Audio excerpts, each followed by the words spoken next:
Hi, third graders. Happy Thursday. Welcome to your math lesson. This is Miss Fiddler here. So I know some of these videos have been kind of long, and I apologize. We've just had a lot to get through, so I will try to make this as quick as I possibly can. In your assignment sheet today, you'll notice that your teacher gave you a link to the pattern shape website that we used last week. We'll need this later on in the lesson. So if you don't have it open yet, that's okay. But later on we'll need it, and you'll need to pause the video and open it if you're not there yet. Okay. So we are going to start with our warm-up lessons, or questions that we've been doing a lot. So we have a couple fact problems for you at the top, and then one story problem. So just for those of you not in my class, Monsters, Inc. is a pretty big deal for us. So that's why I wrote a story problem about Monsters, Inc. So if you've never seen the movie, it might be a little confusing, but just so you know, this guy right here, this is Sully, and he works for Monsters, Inc., and he scares children. And so to collect energy for his town. And then there's an inventor. So if you haven't seen the movie, this is my plug for it. So anyways, pause the video, do your work for these, and like usual, we'll go over the questions at the end. All right, so hopefully you have your answers for all of those questions. All right, and we're gonna then dive into our lesson. Now, last week, the lesson that you did with me, we spent a lot of time finding, if you guys remember, we used those pattern blocks, and I asked you to find me lots of different rectangles that had a perimeter of 20. And we're gonna kind of revisit that really quick. Now, I know we've been doing a lot of work with perimeter and area, and some of you might be like, well, Ms. Filler, we have this already. All three teachers, Mr. Goldberg, Mrs. Amy, and you have talked about this so much. So why do we need to keep talking about it? We need to keep talking about it so that it doesn't leave your head. All right, so we're gonna quick go through this worksheet. So last week you read that story with Mrs. Avey about Emery and his party. And then I was asking you guys to come up with some different combinations that of tables, rectangular tables that would seat 20 people. So I already kind of explained that. The rest of this directions say, here are the rectangles you made. So these are the ones I went over already, but we're just gonna review quick. It says work with your classmates to find the perimeter and area of each one. Obviously, since you're on your own, we're just gonna do this together. All right, so for that first one, we found that this rectangle, if I add up the sides, we have a 1x9 rectangle. So we talked about how if we do, just get my pen ready. If we did 9 plus 1 plus 9 plus 1, that equals 20. So we have a perimeter of 20 linear units. Now we're using this word linear instead of like a different type of measurement, like inches or centimeters or something like that. Since there's not a ruler type measurement to this, we're going to use the word linear units. Linear is kind of like line. You see the word line and linear there, okay? Now to find the areas, you reviewed with Mr. Gobler the other day. One way we can do that is we could count all the different squares, which would be simple for this one since there's not that many squares there. Or we could do a formula. A formula is kind of like a thing that an equation that you use the same pattern of numbers over and over again. So here we would take the length times the width. So length times width. So I could do 9 times 1. And 9 times 1 is 9. So my area is 9 square units. Remember, we say square because there are 9 squares that make up this rectangle. Okay, next one, we have a 2x8. So remember, to find perimeter, we add 8 plus 2 plus 8 plus 2. Remember, it's like that little ant's going to take a walk all the way around. So he's going to go 8, then 2, then 8, then 2. 8 and 2 is 10, another 10, we have 20 linear units again. To find my area, I can multiply my length times my width. So 2 times 8 equals 16. My area is 16 square units. All right. Next, we have our 3x7. So remember, to find perimeter, I add up the sides. So I can go 7 plus 3 plus 7 plus 3. 10 and 10 is 20. Find my area, length times width, 3 times 7 is 21. If I were to count all of these squares, I'd have 21 of them. Or I could even go like, oh, this is 7, this would be 14, this would be 21. I could do skip counting if I wasn't sure about what the answer was. All right, so if you guys are noticing, just like we talked about last week, so far my perimeter has always been 20. But is the area the same on all three of these so far? Nope. The areas are different. So we can have same perimeter and different area. It all depends on the rectangle. All right, next one, we have a 6x4 array, a 6x4 rectangle. So to find the perimeter, I can add the sides. 6 plus 4 plus 6 plus 4. 10, 10, 10 and 10, 20 once again. Now my area is going to be very different than what I've had so far. I can do my length times my width. So 4 times 6, and 4 times 6 is 24. Once again, if you weren't sure of that answer, you could count by 4s. You could count by 6s. You could find what half of it is. Maybe you know, or like you could know that 2 groups of 6 are 12. Another 2 groups of 6 are 12. And then you could add your 2 groups together. You could do a double-double. My class knows I love a good double-double. All right, so the area of this is 24 square units. All right, and our last one, we have a 5x5. Now remember, when all 4 sides are congruent, remember we have a square. We have a perfect square. All the others have just been rectangles. So to find my perimeter, I could do 5 plus 5 plus 5 plus 5.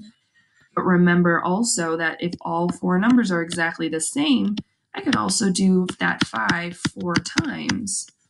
That only works, to find perimeter using multiplication, I can really only do that if all the side lengths are the same. So if it's a perfect square, then I can use multiplication to help me find perimeter. Otherwise, we always should be using perimeter so we don't mess ourselves up. Okay? And then the area, I can do the length times the width again. So 5 times 5 is 25. So my area is 25. So just like we talked about last week, once again, all of our perimeters are the same. All the perimeters are 20 linear units, but my areas are very, very different from each other. All right, so that is entirely possible. Now today we're going to kind of switch it up a little bit, and I'll explain what I mean in a moment. But before we get to that, you kind of talked about this with Mr. Gobler the other day. But I want you guys to think about what are the most efficient equations for finding the perimeter and the area. Now it says the first rectangle. Now remember the first rectangle was that 1/9. So if I didn't have those squares in there, what would be a quick way to find the perimeter? Now remember, to find the perimeter, now Mr. Gobler explained it by saying you could do side plus side plus side plus side. And just like we know that on a rectangle, opposite sides are the same. So if I know this side is 9, then so is this side. If the left side is 1, so is the right side. So just by that, I would know what the side lengths are. So even if everything isn't labeled on a rectangle, you can still figure out what the different side lengths are. I guess another way you could write this perimeter formula is like we have like the length and the width and the length and the width. So I could go length plus the width plus the length plus the width. That's an L, not a 1. Okay. So just these are called formulas because I can plug numbers into those variables, into those letters. Okay. Remember, to find the area then, we usually use multiplication, especially if we don't have little squares to split it up. I mean, I could sit here and I could draw lines to make 9 squares going across and then count them. Remember, we can also do a multiplication problem. We can do length times the width. So that these are my dimensions. I'm going to take the length dimension and multiply it by the width dimension. Okay, so once again, these are called formulas. Okay, and you're going to start to see these as you grow up. You'll see lots of different other formulas for finding area of other types of polygons, like triangles and things like that. We're not going to get into that in 3rd grade, but formulas are something that are going to keep popping up. Okay. All right. Now, last week, Mrs. Avey read you guys a book, The 329th Friend, about Emery Raccoon, right? Okay. In the book, I don't know if he was mentioned by name, but there was an owl named Bayard. And today we're going to help Bayard out a little bit. So I'm going to read the directions really quick for you. Now, this is in your yellow book on page 208, so you'll want to pull that out to help you with this lesson, okay? So it says, Emery Raccoon's new friend, Bayard Owl, is planning a birthday party for himself. He has borrowed 24 small square tables from Emery and wants to push them together to make one large rectangular table where all of his friends can sit together. Clue being rectangular, okay? We're just going to be making rectangles. So you're going to use the tiles, so you're going to need to use that pattern block website to build as many different rectangular tables as you can. You have to use all 24 tiles for each table, and you can't leave any holes or any gaps. All right, so what you're going to want to do is you're going to want to go to this website, and you're going to want to pull out 24 of these tiles, just 24 of them, because that's all Bayard has borrowed from Emery. And you're going to then rearrange them using some different, making some different rectangles. Now, last time I did this with you guys, I was asking you to find tables that had perimeters of 20. This time, I'm asking you to find tables that have area of 24. So you're going to have different perimeters this time, but the area is going to be the same on all of them. All right. Now, just to help you guys out with this a little bit, there are about 4 possibilities of different table arrangements, different rectangles with different dimensions that Bayard could create. So my challenge to you is try to see if you can find the 4 different combinations. Once you find one on here, I want you to go back to that yellow book page on 208, and I want you to draw them out. Okay, so you have the grid paper here. So each little square would be one table. Okay, now draw out your rectangles. Now I know I'm missing some lines on my display here. You're going to draw out the different rectangles. You see, I would maybe like start in the top corner just to make sure you have room for all of them, and make sure you're labeling the dimensions. Because if I were to just, draw a picture here, if I were to do this, yeah, I could look at this and figure out, since I'm missing a line here, I could figure out this is a 2 by 2 square, area of only 4. So no, this is not a possibility for you. But if those lines in the middle weren't there and you just drew a random shape, I would have no idea what the area is. So we want to get into the habit of writing the dimensions of the different side lengths. Okay, so even though the grid lines are there, I want you to make sure you're labeling your dimensions. Okay, so once you've figured out those 4 possibilities, I then also want you to answer the question for letter B that says, which table do you think Bayard Owl should use for his party? And then explain to me why. Now, when we're done with this, I'm going to explain which one I think he should use, and we'll have to see if our answers match up. So pause the video and try to find your 4 different combinations. Okay.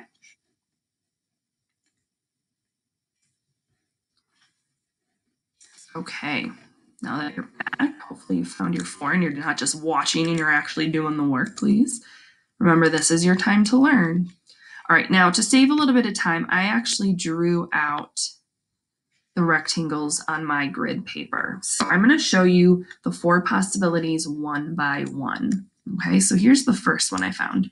So this one I found is a 1 by 24 rectangle. So if I count across, it's 1, the width is 1, and it has a length of 1, 2, 3, 4, 5, 6, 7, 8, 9, 10, 11, 12, 13, 14, 15, 16, 17, 18, 19, 20, 21, 22, 23, 24. All right.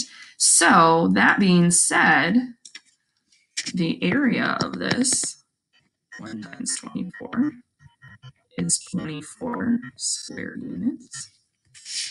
The perimeter, I would go 1 plus 24 plus 1 plus 24. So let's see, I know 1 plus 24 is 25, and 25 plus 25 would be 50. So the perimeter is 50 units. All right, so hopefully you found that one for yourself.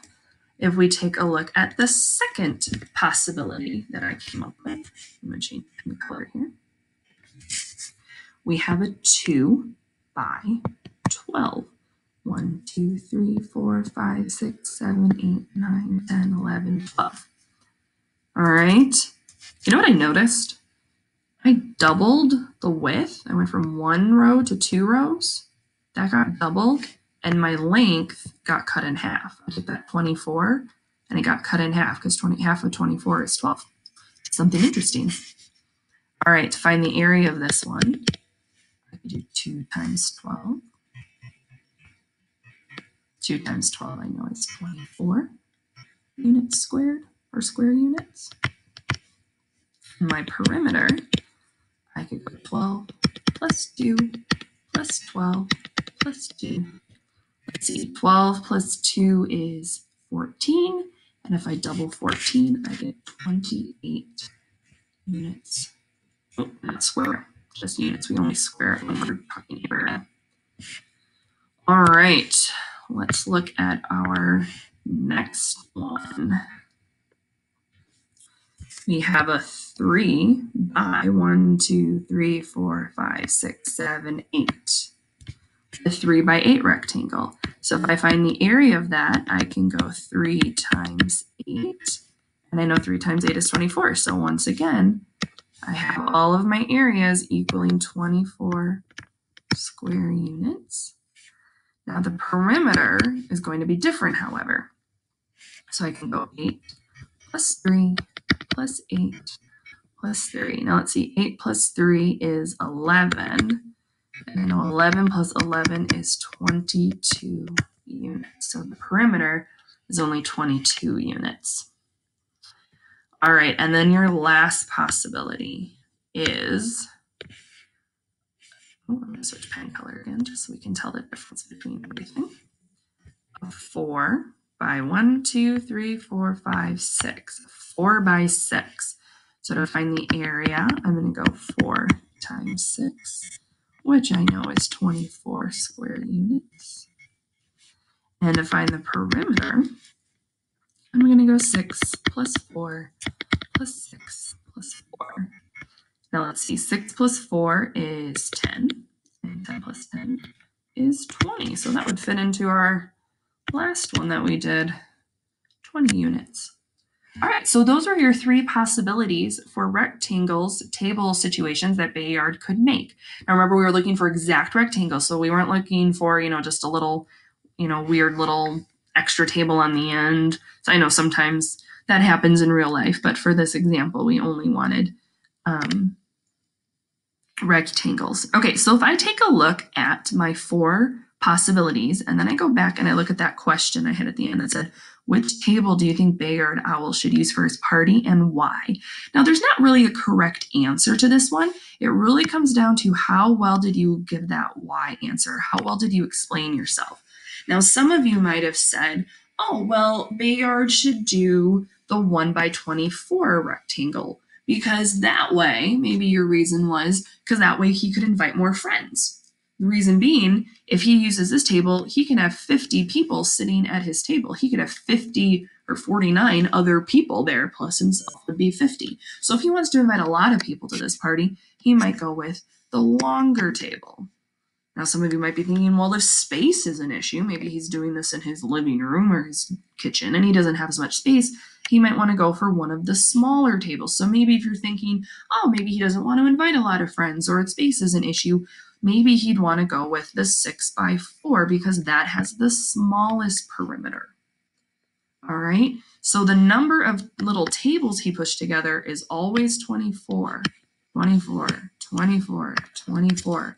But the perimeters are very, very different. So once again, just like before we were talking about rectangles with the same perimeter, but different areas, there's a lot of variation. Okay, so they're not always equal to each other. Sometimes they are, like if I were to do a 4 by 4 rectangle, the perimeter of that would be 16 units and the area of that would be 16 square units. So sometimes the area and the perimeter will match up, but not all the time. Okay, So if you have any questions about that, make sure you're reaching out to your teacher. You can always reach out to me as well. All right. So your assignment for today is to do page 209 in your workbook, your yellow workbook. You don't have pink pages today, so just the yellow workbook. Make sure you're reading the directions very, very carefully. So for this one, you've done something like this before. It says use the centimeter side of your ruler. It's very important you're reading directions because I know last week some of my students, they were supposed to measure in inches and they were measuring in centimeters or vice versa. So make sure you're reading the directions carefully. Okay, so use the centimeter side of a ruler to measure each rectangle below. Label the dimensions of the rectangle. So we're going to be looking for those dimensions on the actual rectangle, okay? And then use the information to find the area and perimeter. Show your work. By showing your work, we're looking for those equations. I know this is tiny right now, but you'll see in your book to find the perimeter. In the example, they did the 2 + 3 + 2 + 3. So for all your perimeters, I'm going to be looking for those examples, okay? And then areas, and then this is just a reminder of what area and perimeter are, okay? I do want you guys, since there's not a lot on this page, I do want you to try the challenge problem, okay? So this one, you're also gonna have to measure in centimeters, and it says measure and label the figure below, then find its perimeter and area. So perimeter, that shouldn't be too hard. Now, if you look back to the lesson Mr. Gobler did about area, and we're gonna cover this a little bit more in our next math lesson, how do you find the area of a rectangle or of a shape like this? I'll give you a hint, you can't just do length times width. Okay, so see what you can figure out. All right, let's go back quick and answer our warm-up questions, and then hopefully this video isn't as long as my last one. All right, so we had a couple of problems at the top here. We have 4 times 9. So hopefully we're getting familiar with our multiplication facts. But 4 times 9 we know equals 36. Okay. Now, hopefully, when you looked at this division problem, you noticed, hey, the first problem I did had a 9, and this has a 9. The first problem I did had a product of 36, and this has a 36 in it as well. So hopefully you guys were not recognizing that these two problems are part of the same fact family. And if I know that 4 times 9 is 36, then I should remember that I can flip all those numbers around in different combinations and know that 36 divided by 9 is 4. Now, if you didn't notice that, maybe you drew a picture, maybe you drew out 9 circles, and then counted out to 36 and found that 4 could go in each one. Okay, and your last problem was 54 divided by 6. This was one of those, maybe you would have to do a picture, maybe draw out 6 circles and split up the 54 and then counted how many went in each one. Or maybe you skip counted, like you could go 6, 12, 18, 24, 30, 36, 42, oops, I'm jumping ahead of myself here, 48, 54, and you might say, oh, that was 1, 2, 3, 4, 5, 6, 7, 8, 9 jumps. 54 divided by 6 is 9. All right, and our story problem. So Sully works for Monsters, Inc. last week. Oh, I apologize. Oh, wait, no, I'm good. Last work week, Monday through Friday, he scared 245 children. He scared the same number of children each day. How many children were scared by Sully each day this week? All right, so if I'm looking at this problem, I first have to figure out, what operation am I going to be doing? Am I adding, subtracting, multiplying, dividing? Well, I'm noticing that lovely word each. And usually when each shows up, I'm either multiplying or dividing. So let's figure that out. Well, I know how many he scared, and it's asking me how many were scared each day. Seems like I'm going to have to split that number up. It seems like I'm going to be doing 245 divided by something. Now, I don't see another number in here, so I'm not sure how many days I'm going to divide it by. But if I look at my story problem, it says last work week, Monday through Friday. So that's like our school week, our work week, Monday through Friday. That's 5 days. Okay, so he worked 5 days, so I'm going to split 245 up into 5 groups. Now, it would be a lot to draw 5 circles and then split up those 245 dots. That would take a very long time. So instead, I'm going to use a ratio table, and we've used these a little bit before. Now, when I see a big problem like this, another way I like to think about it is also think about I could think of it as 5 times what equals 245. So I think what I'm going to do is I'm going to count by 5s until I get to 245. Now that's a big number. So sitting here counting 5, 10, 15, 20, 25, 30, that would take me forever. So instead I'm going to use a ratio table. Okay. So I know if I do 1 times 5, that's going to get me 5. Now I need to get all the way up to 245. So I'm going to make some bigger jumps here. I know that 10 groups of 5 is 50. Okay, I know that if I double that 10 and get to 20, and then double that 50, I can get to 100. So I know, okay, I'm not to 245 yet, so I'm going to keep going. Oh, I know I can get up to 200 pretty easily. If I double 100, I can get up to 200. So if I double the 20, I'm going to double that. Double this, double that, double this, double that. 40. Okay, so I'm all the way up to 200. Now, looking at this number, I have a 45 here, and I know my 5 facts pretty well. I know that if I do 9 times 5, that gets me 45. So I know if I take, let me change colors here for a second. If I take 200 and add it to 45, I know I'm going to get 245, and that's how many kids he was scaring. So I added together kind of my products down here. So now I'm going to add together the groups. So I know 40 groups plus 9 groups is 49. So I know, based off of my ratio table that helped keep my information really organized, that Sully scared 45 kids each day. I know that's really messy. All right, so using a ratio table, you can make lots of big jumps, and it also helps keep your information organized. All right, guys, thanks for sticking with me. Remember to do page 209 in your yellow book and post nice clear pictures with dark writing for your teachers on your math slides. And we will see you guys later. Bye.